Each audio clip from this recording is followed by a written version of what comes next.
오늘 제가 겪은 그 일에 대해서 자세히 이야기를 해보려고 합니다. 저는 40대 여성이고 경기도에 거주 중입니다.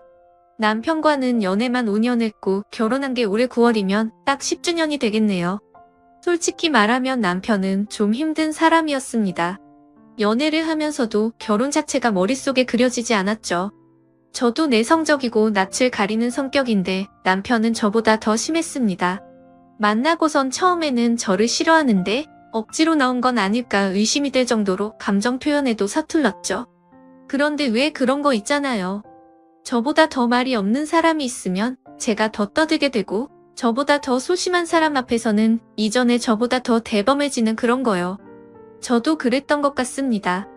제 주변 사람들이 워낙 잘 놀고 떠들기 좋아해서 제가 한 번도 맡아보지 않은 역할을 제가 하게 된 거였죠.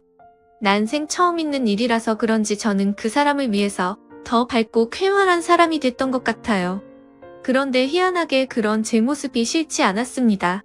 수동적이었던 제가 능동적이고 적극적인 사람이 됐으니까요. 거기다가 남편은 그런 저를 많이 의지했죠. 하지만 그것도 한두 번이지 솔직히 헤어지고 싶은 마음이 굴뚝 같았습니다.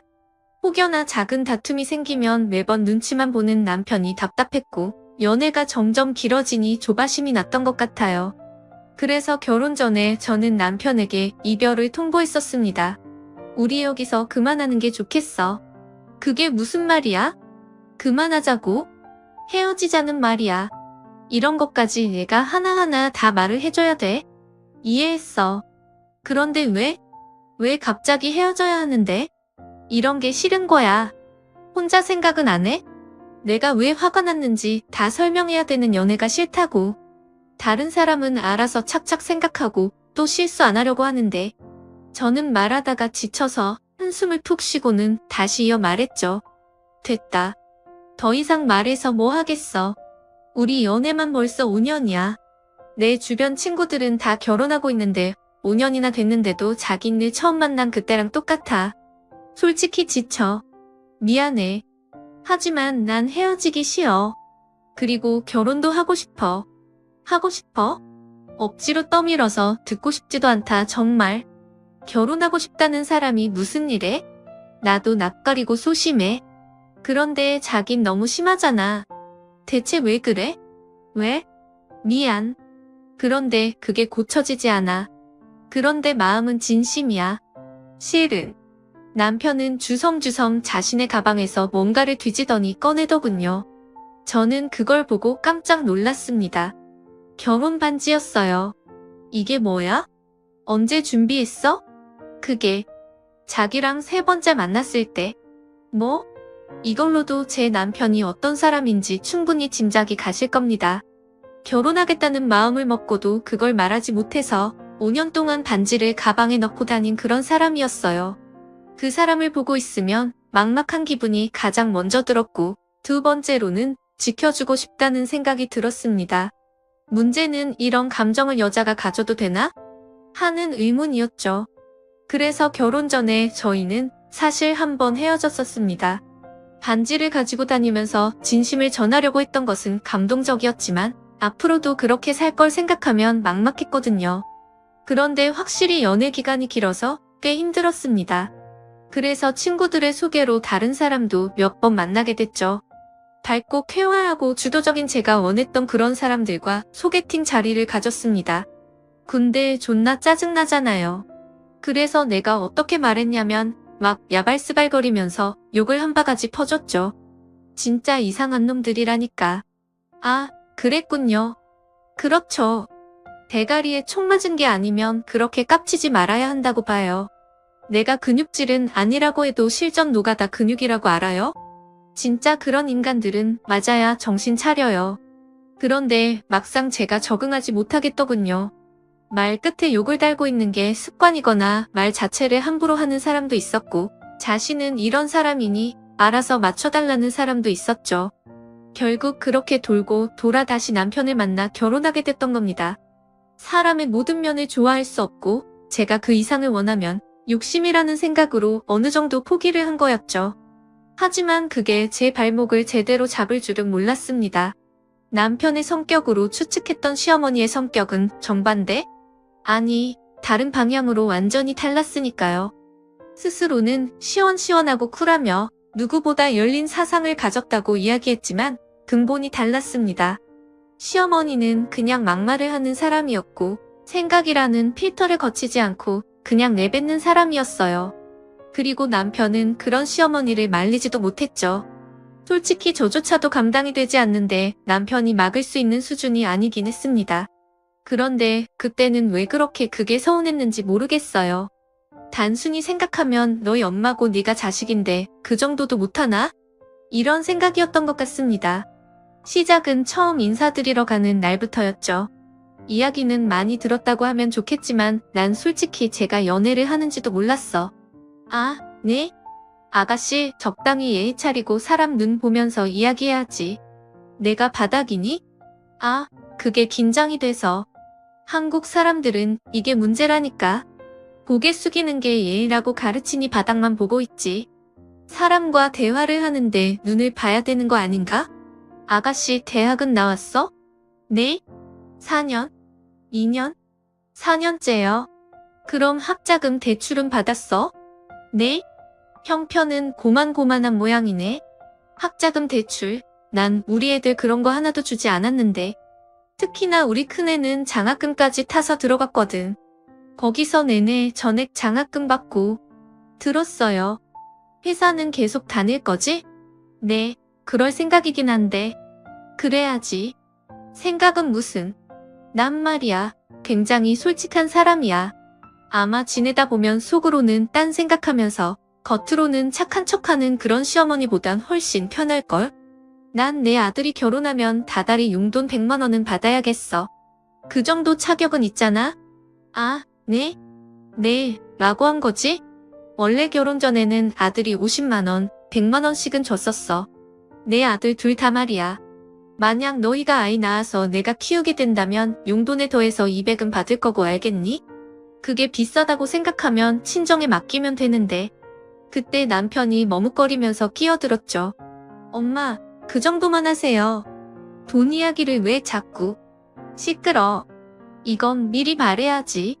그래서 싫다고 하면 결혼 안 시키면 그만이고. 그리고 이런 거 미리 말 안 해놓으면 나중에 싸워. 그러니까 그냥 가만히 있어라, 넌.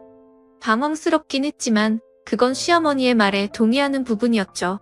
차라리 속 편하게 말하는 사람이 있어서 다행이라는 생각도 처음엔 들었던 것 같습니다. 그런데 그 뒤에 나온 말에 그냥 말을 함부로 한다는 걸 바로 깨닫게 됐죠. 아, 근데 아가씨는 나랑 일단 성격이 안 맞겠다. 답답하고 그냥 실실 웃을 줄이나 알고. 우리 아들이 유약한 편이라서 남며느리는 좀 강단 있는 애가 오길 바랬거든.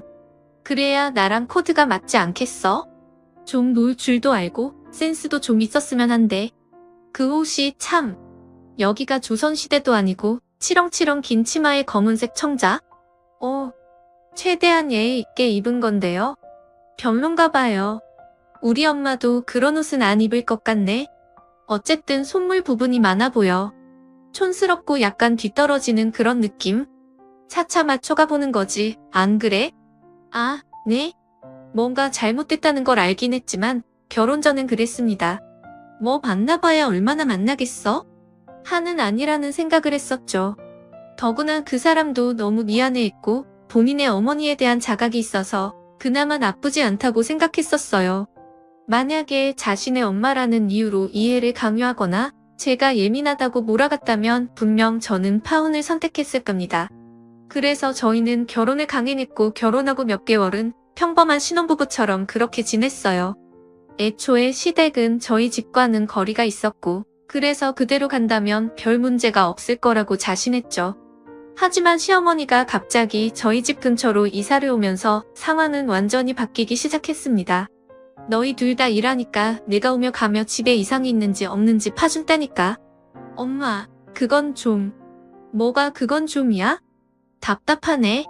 내가 뭐 너희 집에서 뭐라도 훔쳐갈까봐 그래? 그래도 비밀번호는 그렇지. 그래? 그래, 알았다. 그럼 내가 볼 일 있으면 당당하게 펠 누르고 들어오마. 늘 말 잘 듣는 아들이었을 남편이 비밀번호 공개를 거부하자 시어머니는 보복이라도 하는 듯 일부러 더 저희 집에 자주 찾아오곤 했습니다. 여름에는 덥다고, 겨울엔 춥다고, 배고프다고 몸이 안 좋다면서 저희 집을 하루에도 평균 2번씩은 오셨죠. 문제는 시어머니가 저희 집에 들어오는 방식이었습니다. 하루는 앞집에 살던 할머니 한 분이 제가 퇴근을 하는데 그러더군요. 저기요, 그 집의 시어머니? 아니면 친정어머니인지 모르겠지만 정말 너무 시끄럽거든요. 네? 아, 정말 죄송합니다. 시어머니세요. 제가 그때 보니까 문을 두드리는 게 아니라 벨을 누르면서 발로 문을 차더라고요. 무슨 빚을 받으러 온 사람도 그렇게는 안 할 것 같은데 솔직히 그건 좀 아니지 않아요? 아파트도 공동생활을 한다면 하는 건데 특히 복도 소리는 전체 다 울리잖아요. 정말요? 그건 몰랐어요. 정말 죄송해요. 앞으로는 그런 일 없게 할게요. 제발 주의 좀 부탁드립니다. 사실 직접 이야기해봤는데 성격이 얼마나 괴팍한지 이런 문제는 당사자한테 따지고 싶었는데 무슨 저한테 아가리를 닥치라는 그런 막말을 하더라고요. 새댁도 고생이 많겠어요. 늙으면 곱게 늙어야지. 아휴. 실제로 어머니는 문을 여는 그 몇 초를 참지 않고 문이 부서질 것처럼 두드렸습니다. 그 일로 저와 남편 둘 다 민원을 몇 번이나 받았고요. 그래서 그걸 시어머니에게 이야기해봤지만 소용이 없었죠. 아파트 주민들 모두를 예민한 사람이라고 하고 코웃음까지 치시더군요. 내가 착하니까 그냥 넘어가는 거지. 예전에 나라면 머리채 잡았어. 빌어먹을 할망구가. 어디서 시끄럽다고 난리야 난리가. 어머님 그래도 할머님이신데. 그래서 뭐 나이 더 처먹으면 무조건 존중해야 되니? 그거 조금 소란스러운 거 그르렁이 넘어가는 아량이 있어야지. 나이를 똥구멍으로 처먹어서 그래. 내가 다음에 보면 한 소리 해줘야 입에 참을새를 채우지. 그래도 그건 하지 마세요. 저희가 곤란해서 그래요. 너는 착한 거니 아니면 착한 척하는 거니? 참아도 될 문제가 있고 안 참아도 될 문제가 있어. 그렇게 두루뭉술하게 대충 넘기고 참고 그러니까 끼어오르는 거잖아. 그럴 땐 한 번씩 밟아야지. 그게 세상 살아가는데 가장 큰 도움이 되는 진리야 진리. 하지만 이웃은 저희라서 오고 가면 곤란해서요. 피하겠지. 덜 밟아서 곤란해지는 거야. 확실히 밟으면 찍소리도 못하지. 오히려 너희 편하게 신혼생활하라고 내가 돕는 거라는 생각은 안 들어? 아니면 문을 빨리빨리 열든가. 말하는 것도 움직이는 것도 느려 터져서는. 저희도 문을 빨리 열고 싶었습니다. 하지만 시어머니가 오는 시간대는 대부분 저희가 잠든 새벽이나 주말 이른 아침이었죠. 그러니 밖에서 문을 두드리면 남편이 일어나서 뛰어나가도 짧게는 몇 초, 길게는 몇 분 동안 문을 발로 차고 계신 겁니다. 그래서 결국 저희는 비밀번호를 공유했고 원하는 것을 얻어냈다고 생각한 시어머니는 저희가 출근하면 저희 집에 하루 종일 계실 때가 많았죠. 주로 에어컨을 하루 종일 쓰려는 이유거나 친구들을 초대해서 술을 마시려는 목적이었습니다. 이유는 시어머니와 함께 살던 도련님 때문인 것 같았죠. 도련님은 남편과 나이차가 5살이 났지만 성격이 있는 편이었습니다. 툭툭 쏘듯이 말하는 것은 시어머니와 비슷했지만 그 결은 달랐죠. 서열이 있다면 도련님 다음이 시어머니, 그리고 남편 이런 식이었을 겁니다. 시어머니는 자신을 닮아 성격이 시원시원하다며 도련님을 감싸는 편이었지만 도련님은 그런 시어머니의 편애 자체를 불편해했어요. 그래서 자신의 의도는 아닌 것 같지만 저나 남편 대신에 시어머니를 구박해주기도 했습니다. 하지만 이런 이유로 저희 집에서 시어머니는 고비 풀린 망아지처럼 놀고 가셨죠. 우리는 퇴근 시간이 비슷해서 특별한 일이 없으면 같이 퇴근을 했었습니다. 회사 자체가 가까워서 시간이 차이가 나더라도 커피 한 잔 마시며 기다렸다가 그렇게 같이 갔죠. 하지만 비밀번호를 공유한 순간부터는 여유로운 퇴근이 아니라 다시 밀린 업무를 하는 기분으로 집으로 가야 했습니다.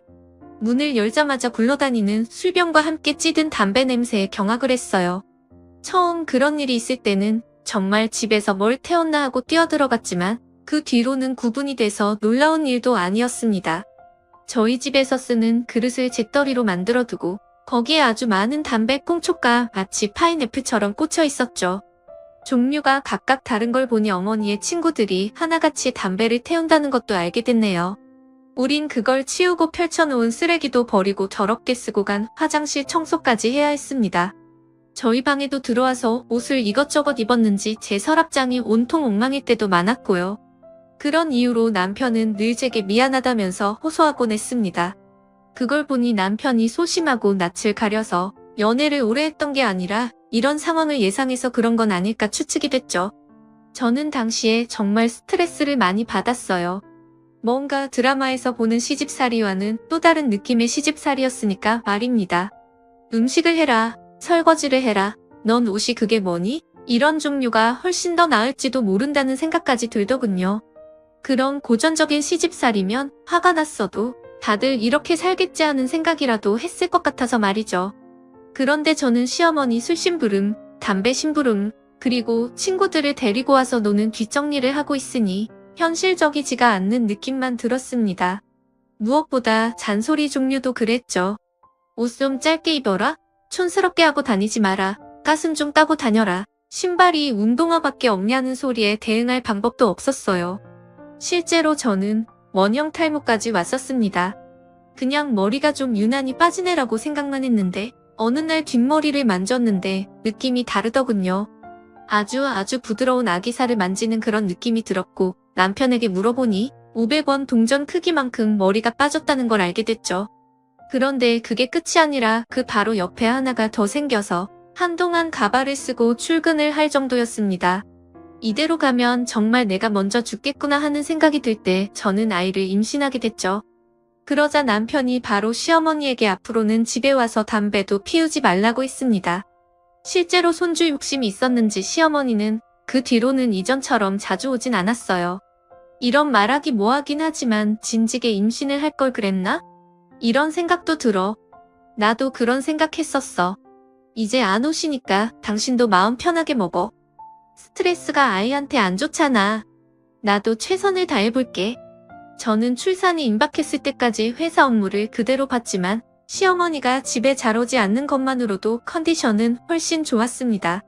하지만 왜 시어머니가 그렇게 하셨던 건지 나중에 알게 됐죠.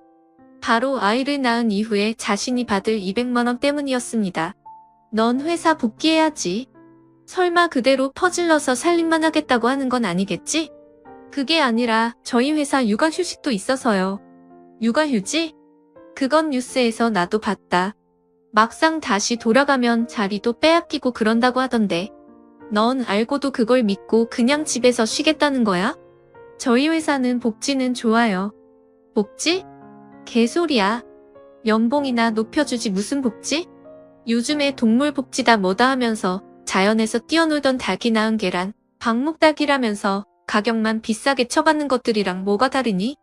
철장에 있나 밖에서 노나 어차피 죽일 거면서. 인간들이란 참 이상해. 그 복지 믿지 말고 넌 회사에서 돈 벌어야지. 나한테 맡겨. 요즘 나 돈도 더 필요하고. 그때 남편이 끼어들어 말했죠. 당장은 좀 그렇지. 아이가 너무 어리잖아. 엄마는 운전도 못하고 무슨 일 있으면 대처를 어떻게 하려고 그래. 넌 입 닥쳐. 내가 두 애를 키웠어. 그런데 그 걱정을 왜 해? 그리고 엄마 담배도 피잖아. 그게 뭐? 너희들 낳았을 때도 아무렇지도 않았어. 애새끼들을 감싸고 노니까 각종 질병에 걸리고 알레르기가 생기지. 그래도 우리 애는 좀 그래. 진짜 유난스러워서. 알았어. 그럼 아이 볼 때는 안 피우마. 됐니? 어쨌든 지금은 좀 그렇고. 유치원 갈 때쯤엔. 그땐 부탁할게요. 200만 원 드리면 되는 거죠? 용돈이랑 더하면 300이지? 그런데 그건 너무 부담스러운 가격인데. 그 정도면 전문 시터 구하지. 내 핏줄이랑 남의 새끼랑 같니? 됐고. 유치원은 너무 길어. 너 그러다가 혼자 벌게 될 수도 있어. 요즘 세상이 어느 땐데 남자만 벌어. 네 안에 주저앉히고 싶으면 그렇게 고집 피워라. 그리고 너 결혼하더니만 아주 버르장머리가 없어. 나쁜 새끼. 아마 그때 시어머니가 나한테 말했지. 아마 그때 시어머니가 저희에게 비밀번호 공유한 그 일처럼 악감정이 생겼던 것 같습니다. 그리고 그 모든 화살은 중력에 끌리는 것처럼 모두 저에게 돌아왔죠.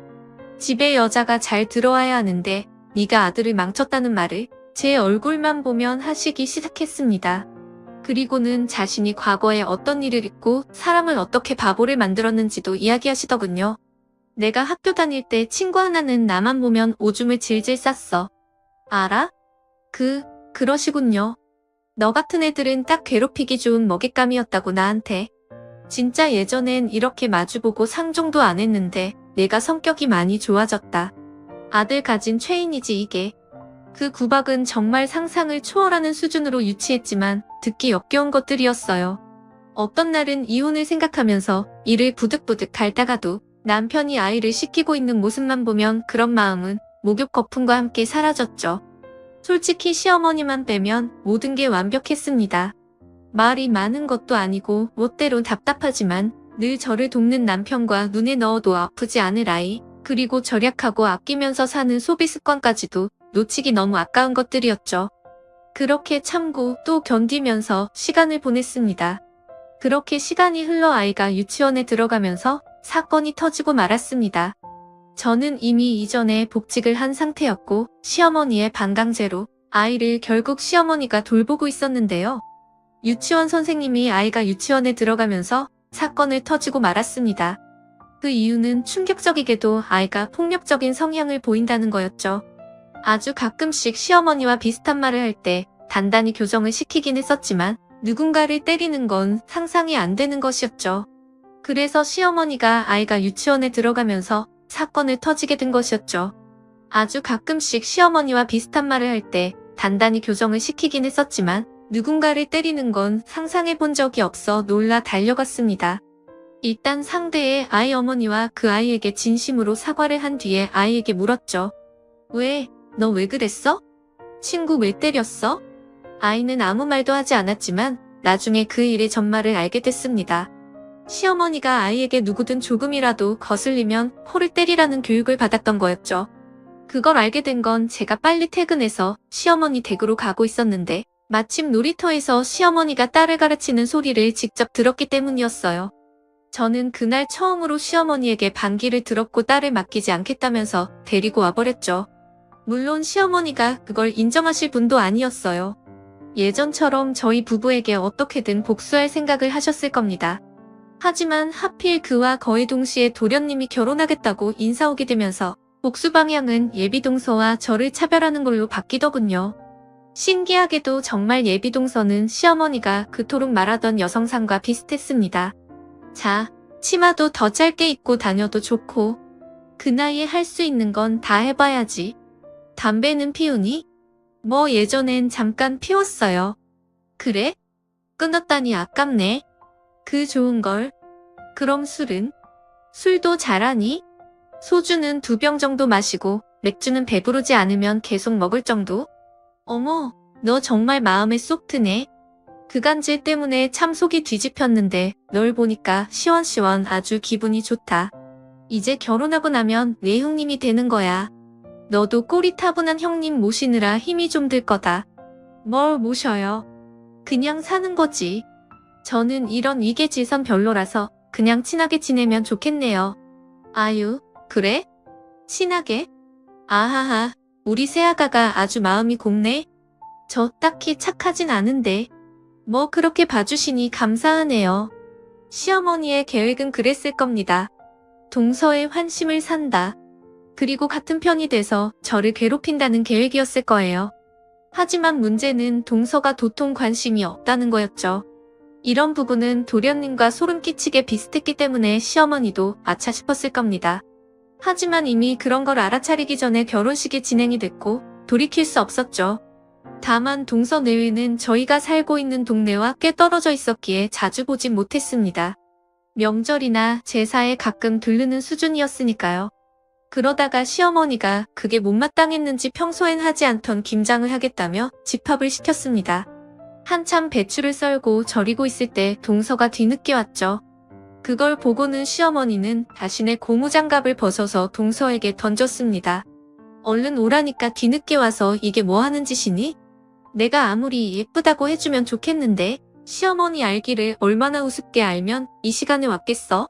뭐해? 얼른 끼지 않고. 그러자 동서는 한숨을 푹 쉬더니 장갑을 끼더군요. 그리고는 말했습니다. 어머님은 장갑이 이것밖에 없으세요? 남이 쓰던 거라 전 좀 찜찜했어요. 하, 집안 어른이 그따위니 가정교육을 제대로 못하겠다고? 하, 집안 어른이 그따위니 가정교육을 제대로 받지 못한 거지. 이게 가정교육의 문제인가요? 평일에 저나 형님이나 다 일하고 있는데 왜 이 집에서 먹을 김장을 저희가 해야 하는지 도통 모르겠네요. 요즘에 김치 다 사 먹는데 그리고 여기 작년이고 재작년이고 김치 담은 적도 없다면서요? 설령 갑자기 할 생각이 났다고 해도 날짜를 이렇게 잡은 거부터가 잘못이죠. 무엇보다 전 저희 집 김치가 더 좋아요. 각자 집 김치를 더 좋아하면 그쪽 집에서 알아서 하는 게 맞고 여긴 제가 올 곳이 아니라 제 남편이 와야 했죠. 뭐? 어디서 어른이 말하는데? 어른? 어떨 땐 시원시원하고 모든 걸 수용하겠지. 어떨 땐 시원시원하고 모든 걸 수용하는 열린 사람이라고 하더니 어떤 때는 어른 대접의 유교적인 예의범절? 그거 좀 치사하지 않아요? 내가 동창의 딸이라고 그냥 풀어줬더니 아주 예의 있는 국을 끓여서 먹었니? 희한한 일이었죠. 비슷한 성격이었는데 오히려 저보다 더 많이 부딪히는 느낌이 들었습니다. 그때는 동서가 좀 심했다라는 생각을 하긴 했을 정도로 이전과는 달리 날이 잔뜩 서 있었고요. 하지만 그 덕분인지 시어머니가 저를 공격하는 일은 거의 없어져서 결혼 생활이 편했던 건 확실합니다. 그 부분은 확실히 동서에게 몹시 고마웠죠. 그 김장날에도 화가 난 시어머니가 성질을 주체하지 못하고 배추를 쓰레기통에 모두 넣어서 버렸기에 끝이 나버렸거든요. 그리고 그날 저는 동서와 거의 처음으로 제대로 된 대화를 해봤습니다. 형님도 제가 너무한다고 생각하세요? 남편이 그러더라고요. 적당히 하라고요. 난 솔직히 모르겠어. 그냥 덜 건드리면 속이 편할 거라는 생각은 들고. 제 성격이 그래요. 엄청 싸가지 없어 보일진 몰라도. 아니 뭐 설명할 건 아닌데 상대에게 강하게 나오면 더 강하게 나가고 싶어서요. 시어머니가 절대 물러나는 타입도 아니고. 근데 우리 엄마랑 어떻게 친구가 됐지? 아 들었어. 동서 어머님이랑 시어머님이 학교 동창이라고. 상견례 때 그 사실을 알았는데 솔직히 좋은 점이 없어요. 제가 잘못하면 우리 엄마가 욕먹을까봐. 근데 시어머니는 좀 계속 사람을 자극하려고 하더라고요. 저번에 저희 집 열쇠 수리공 불러서 강제로 따셨더라고요. 그걸 어떻게 참겠어요. 자기가 조금만 열받으면 저렇게 난리를 피우는데 이야기를 들어보니 동서가 갑자기 그렇게 반응하는 이유는 충분하더군요. 시어머니는 저에게 예전에 해서 효과 있었던 것들을 모두 동서에게도 똑같이 했던 겁니다. 아니 더 정확히 말하면 저에게 했던 것보다 더 심한 짓들이었죠.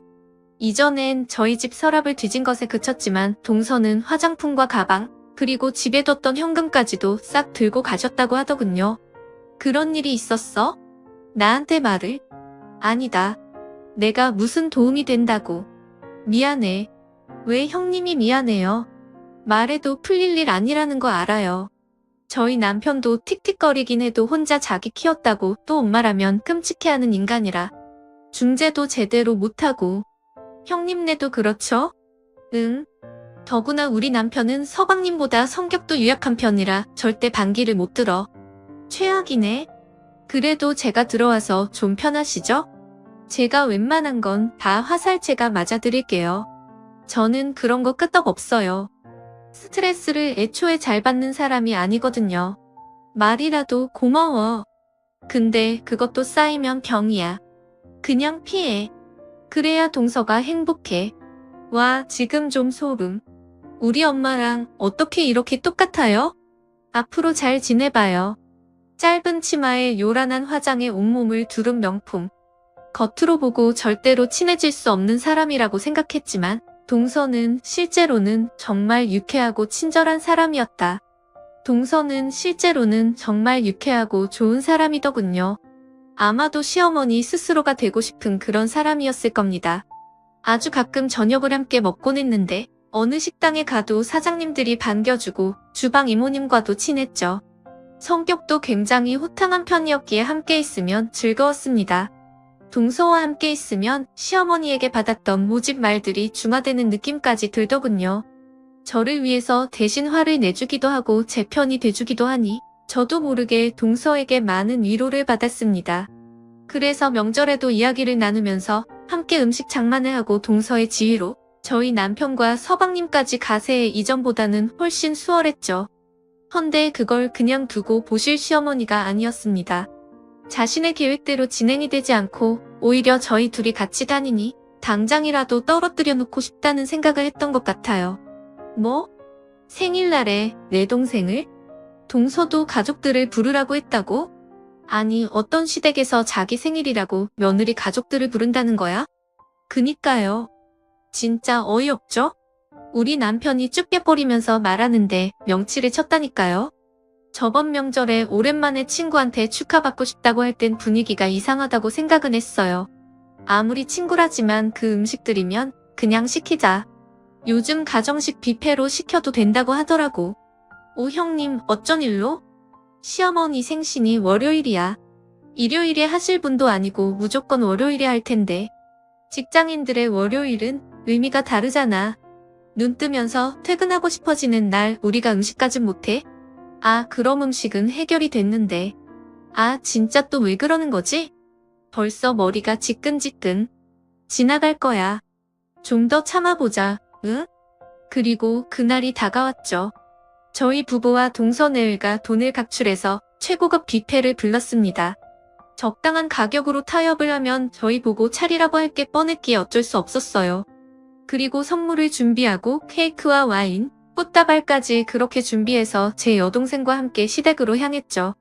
도착해보니 이미 동서내외와 동서의 어머니, 그리고 여동생까지 와 있더군요. 화려하게 드레스를 걸친 시어머니를 봤을 때 좀 유난이라고 속으로 생각을 했습니다. 마치 자신이 여왕이라도 된 것처럼 턱끝을 들고 있는 모습도 그랬죠. 그렇게 어색하게 인사를 주고받고 식사를 시작했고 얼마 뒤 생일 선물을 하나 드렸죠. 얼마 뒤 생일 선물을 하나씩 뜯어보고 있었을 때였습니다. 이건 뭐야? 머플러? 이건 누가 산 걸까? 아유, 사돈. 그건 제가 샀어요. 어머, 명품이네? 근데 색이 좀... 그리고 사돈이 뭐야? 친구끼리. 누가 보면 우리가 안 친했다고 오해라도 하겠다. 우리 꽤 친했잖니? 아유, 아닙니다. 예의는 갖춰야죠. 그러게. 넌 그런 부분에선 참 예의가 넘치는 편이었지. 예전에도. 근데 내 딸은 좀 자유분방하게 키운 것 같더라? 나 솔직히 내 딸 아니었으면 진작에 끝내라고 했을지도 몰라. 그때 서방님이 나서서 제지를 했습니다. 엄마, 좋은 자리에서 무슨 말이야? 끝은 무슨? 친구끼리 장난이지, 장난. 이해하시죠, 사돈? 네? 그때 분위기는 정말 살얼음판 위를 걷는 기분이었어요. 당장이라도 부서질 것처럼 여기저기 금이 가는 살얼음판처럼 동서의 인내심도 바닥을 보이는 그런 느낌이었죠. 그래서 제가 식탁 밑으로 동서의 손을 잡고 하지 말라고 신호를 줬습니다. 제발 그냥 넘어가자. 제발. 동서 역시도 제 마음을 이해하는지 표정을 풀고는 식사를 하더군요. 그런데 시어머니가 다시 한 번 더 말을 꺼냈습니다. 근데 정말 신기하지 않니? 상견례 때 너 보고 내가 얼마나 놀랐는지 알아? 더구나 이렇게 우리가 마주 앉아서 식사를 하다니. 그게 가장 놀라운 일이지. 예전에 너네 눈도 못 마주치고 그랬던 거 기억 안 나니? 어? 아, 그렇지. 그니까 너 결혼 참 잘했다. 남편 잘 만나서 아주 잘 먹고 잘 사는 거 보니까 내가 마음이 한시름 놓여. 솔직히 너 중퇴하고 나서 어디 공장이나 취직해서 살 줄 알았어, 난. 그런데 그때 식탁에서 덜덜 미세한 진동이 느껴지기 시작했습니다. 저는 동서인 줄 알고 봤지만 동서도 어디서 나오는 떨림인지 확인하려고 고개를 돌렸고 그게 동서의 어머니 쪽에서 나는 걸 확인했죠. 동서는 놀라서 자신의 어머니 손을 잡았지만 계속 덜덜 떨고 얼굴이 하얗게 질린 상태였습니다. 헌데 저는 그걸 본 시어머니의 표정을 보게 됐죠. 여전히 턱 끝을 올린 채 내리깔아보며 아주 비릿하게 웃고 있는 걸 말입니다. 엄마, 왜 그래? 먹은 게 잘못됐어? 뭐 어디 아파? 동서와 동서의 여동생 둘 다 상태를 살피는데 시어머니는 거만하게 의자를 내리켜서 동서와 동서의 여동생 둘 다 상태를 살피는데 시어머니는 거만하게 의자에 등을 기대고는 묻더군요. 옛날 생각이라도 나나 봐. 그렇지. 넌 이렇게 나와야지. 그런데 내 딸은 그게 안 되더라고. 널 닮았으면 절대로 그러지 않았을 텐데 말이야. 감히. 어머님, 그게 무슨 말이죠? 우리만의 비밀이라고 할까? 그냥 하나의 경고야, 경고. 늘 당당하던 동서였지만 상황 파악을 못하니 계속 당황하기만 했고, 서방님이 시어머니를 말리고는 있었지만 애초에 심각하게 받아들이는 것 같진 않았죠. 그냥 덤덤하게 밥이나 좀 먹자 라는 느낌의 말투였을 뿐이었습니다. 동서는 몇 번이나 같은 질문을 하고 자신의 어머니에게도 물었지만 그 누구도 입을 열지 않자 어머님이 휴대폰을 빼앗아서는 화장실로 달려가더군요. 그리고 5분 그 정도 후에 화장실 안에서는 날카로운 고함 소리가 들렸습니다. 혹시나 무슨 일 있나 그곳으로 걸음을 옮겼을 때 동서는 성큼성큼 시어머니에게로 가더니 그대는 이렇게 말했죠. 성큼성큼 시어머니에게로 가더니 그대로 뺨을 후려쳤습니다.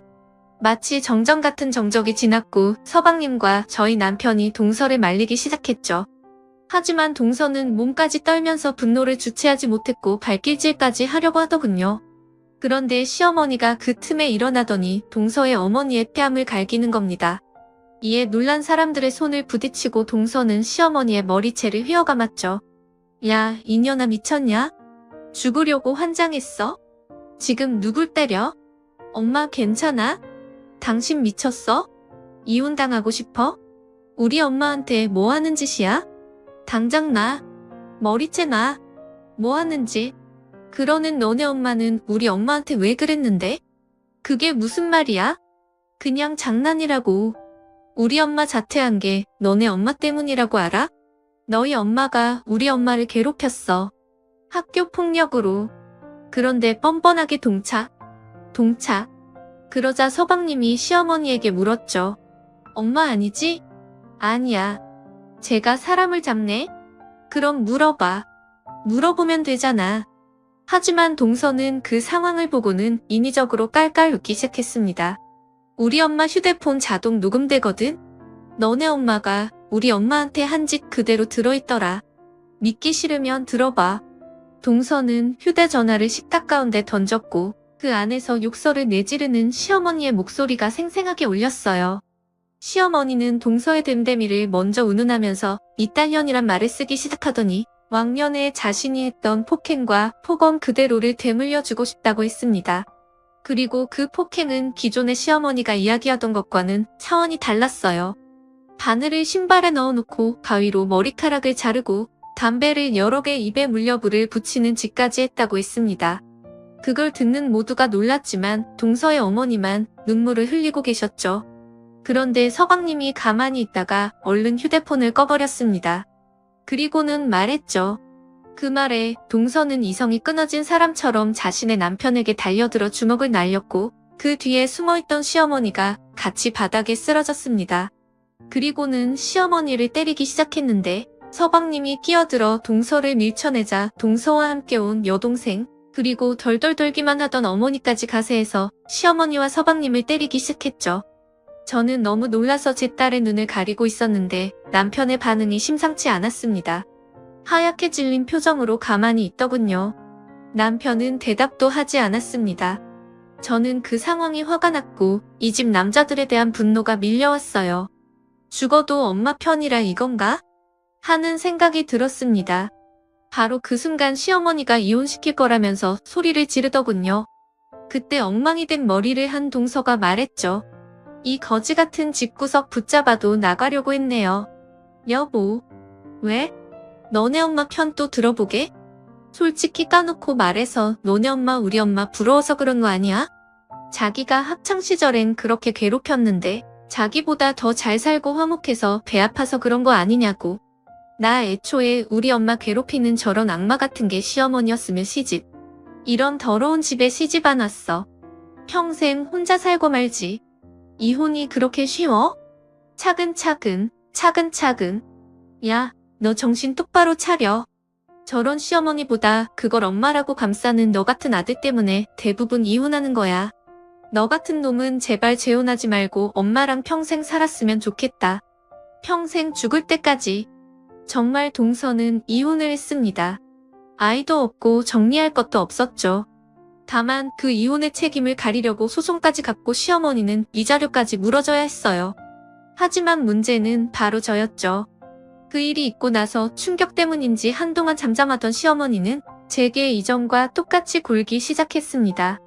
그리고 저는 그때 알게 됐죠. 그나마 동서가 있었기에 힘든 시집살이를 참을 수 있었다는 걸 말입니다. 이전엔 남편도 노력을 했었지만 이상하게 그날 이후로 아무래도 없는 말수가 더 없어져서 저 혼자 오로지 감당을 해야 했거든요. 이봐라, 행동 꿈뜬 거 봐. 느려 터져서는. 저 하기 싫어요. 뭐? 너 지금 뭐라고 했어? 싫어? 촌스럽게 왜 2번 물으세요? 싫다고 했잖아요. 일하고 돌아온 며느리 그렇게 부려먹고 싶으세요? 주말마다 오는 것도 지겹고요. 목욕할 때도 문 두드리는 것도 신물났고요. 제가 목욕할 때 일부러 보일러도 끄셨죠? 나이를 먹어도 어쩌면 하는 짓이 학창시절에 그대로인지 전 이해할 수가 없네요. 어릴 때는 몰랐다고 하더라도 지금은 노망이죠. 노마? 너도 이혼당하고 싶어서 그래? 내 딸 아빠 없이 키우고 싶어? 협박인가요? 이게 어디 눈을 띄고 있는 거야? 네, 미쳤네요. 예전에 친구들 괴롭히는 재미로 사신 것 같은데 그게 며느리로 바뀐 건가? 근데 결국엔 자기 소중한 아들을 전부 이혼남 만들고 끼고 살게 됐네요. 야, 이 썩을 년이 뒤질라고. 시어머니는 눈을 까디집으시면서 손을 올렸고 저는 그 손을 뺐고 다시 돌아왔어요. 이게 무슨 일이야? 시어머니는 눈을 까디집으시면서 손을 올렸고 저는 그 손을 붙잡았습니다. 계속 버둥거리면서 제 배를 때리기에 밀어버렸죠. 어머님, 착해 보이고 만만하다고 성격 없는 거 아니고요. 그냥 봐주는 거라는 생각은 안 드세요? 그 나이 먹었으면 깨닫기도 하셔야죠. 적당히 까보세요. 그러다가 길거리에서 칼 맞고 죽어요. 아셨나요? 저는 그대로 장갑을 던져놓고 시댁에서 나왔습니다. 그리고 남편에게도 이혼을 통보했고요. 그런데 그 길로 자신의 집으로 갔다가 오더니 제 손을 이끌고 부동산에 갔습니다. 저는 영문을 몰랐지만 집을 내놓으려고 한다고 생각했어요. 그런데 남편은 집을 보겠다고 했죠. 집을 보다니? 우리 이사 갈 거야. 회사 때문에 멀리 못 가더라도 이사 가자. 단독주택도 괜찮을 것 같아. 출퇴근이 힘들긴 해도. 이혼하자는 말 못 들었어? 절연했어. 뭐? 엄마랑 나 인연 끊었어. 거짓말이지? 당신이? 엄마 말이라면 내내 하고 넘어가는 당신이? 사실은 남편은 내게도 이혼을 안 했고 남편은 이전에 학교폭력 피해자였다고 제게 진실을 털어놨습니다. 그리고 어머니가 말을 함부로 하긴 했어도 정말 그런 짓을 했다고 믿지 않았다고 했고요. 하지만 그 일로 자신도 생각을 많이 정리했고 신중한 고민 끝에 결정을 했다고 합니다. 다 잊었다고 생각했는데 그 녹음을 듣는 순간 나도 그때 그 시절로 돌아갔어. 억지로 인연을 끌고 간다고 해도 예전처럼 엄마를 대할 자신이 없었어. 그리고 그때 내가 깨달았던 건 나한테 소중한 건 나 스스로가 지켜야 한다는 거였거든. 이번엔 바보처럼 당하지 않을 거야. 그리고 그 일이 있고 얼마 지나지 않아서 저희는 여기 경기도까지 이사를 오게 된 거였죠. 현재는 우리 가족 몫이 행복하게 잘 지내고 있습니다. 이혼한 동서와도 아직까지도 연락하면서 지내고요. 대신 언니 동생이라는 호칭으로 바꿨죠. 동서는 제가 시어머니에게 마지막에 한 말이 너무 시원하다면서 어디 글이라도 써보라고 하더군요. 그래서 이렇게 쓰게 됐죠. 사실 전 늘 참고 사는 사람이었습니다. 뉴스만 틀어도 화가 나는 세상에 살기에 감정에 치우친다는 것은 결국 제 손해라고 생각했거든요. 하지만 이번 일로 때로는 화를 내고 자신의 의견을 제대로 전달하는 게 중요하다는 걸 깨닫게 됐습니다. 남편의 말처럼 소중한 건 스스로가 지켜야 한다는 걸 말이죠. 제 이야기를 듣는 분들 중에 저처럼 감정을 누르고 지키기 위해서 웅크리고만 있었던 분들이 있을 텐데 우리 같은 사람이 화가 나면 더 무섭다는 걸 가끔은 알려주는 것도 좋은 것 같아요. 효과도 좋더군요. 우리 모두 힘내자고요. 감사합니다.